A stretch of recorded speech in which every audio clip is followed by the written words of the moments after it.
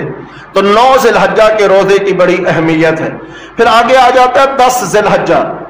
10 ذی الحجہ نبی کریم صلی اللہ علیہ وسلم نے فرمایا 10 ذی الحجہ کو اللہ سبحانہ و تعالیٰ کو سب سے زیادہ جو چیز پسند اور محبوب ہے وہ خون بہانا ہے، یعنی جانوروں کو ذبح کرنا ہے۔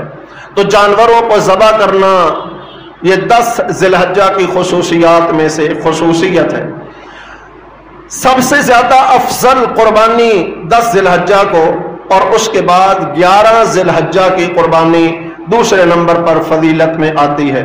جو دن آگے بڑھتے جائیں گے قربانی کے اجر و ثواب میں، فضیلت و عظمت میں کمی آتی جائے گی۔ تو 10 ذی الحجہ سب سے افضل ترین دن ہے قربانی کرنے کے لیے۔ قربانی کرنے کے لیے بھائیوں یہ ذہن میں رکھیے کہ قربانی گوشت کھانا اس کا مقصد نہیں ہے۔ ہم نے قربانیوں کا مقصد گوشت کھانا سمجھ لیا ہے۔ یہی وجہ ہے کہ ہم قربانی کر کے سب سے پہلے اپنے لیے گوشت ہی بنانے کی تیاری شروع کر دیتے ہیں، پھر اسے سنبھال کر فریجوں میں بھر دیتے ہیں۔ تو بھائی قربانیاں کرنا گوشت کھانا اس کا مقصد نہیں ہے۔ لن ینال اللہ لحومها ولا دماؤها ولکن ینالہ التقوی منکم۔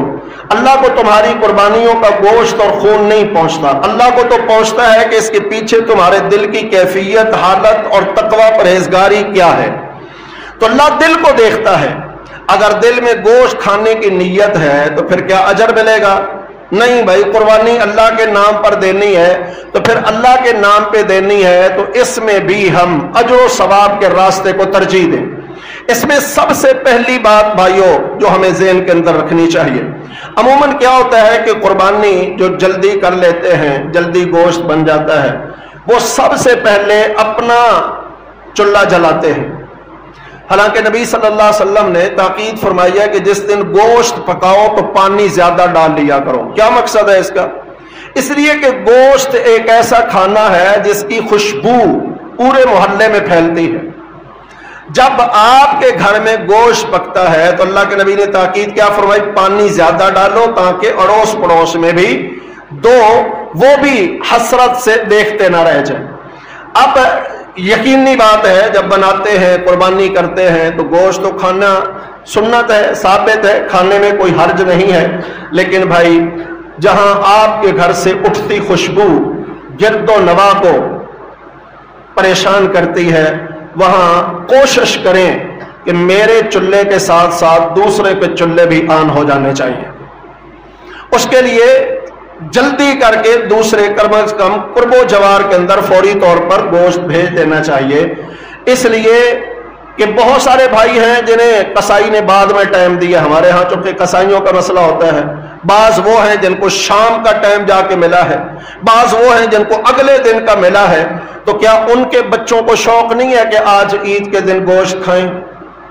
میں کہتا ہوں یقین کیجئے ممکن ہے آپ کو قربانی کرنے کا اتنا اجر و ثواب نہ ملے جتنا کسی غریب کے گھر میں اس کے بچوں پر گوشت کی بوٹیاں کھاتے ہوئے مسکراہٹ لانے کا اجر و ثواب اللہ عطا کر دے گا۔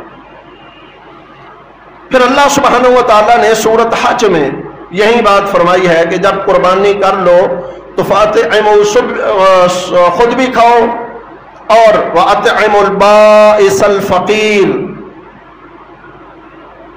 فقیروں کو بھی کھلاؤ، ضرورت مندوں اور محتاجوں کو بھی کھلاؤ۔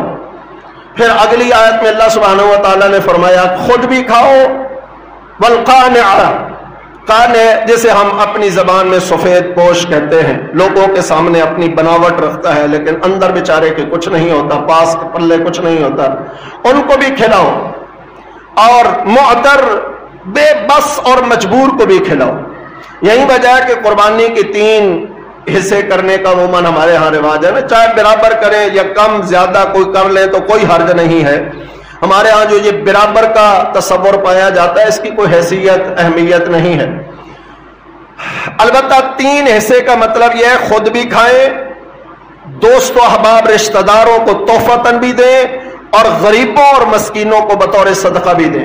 قربانی کرنے کا مقصد ہی اجر و ثواب ہے نا، تو اجر و ثواب ضرورت مندوں کو کھلانے سے بھی اجر و ثواب ہے۔ تو دوسروں کا بھی خیال ہمیں اس موقع پر رکھنا چاہیے۔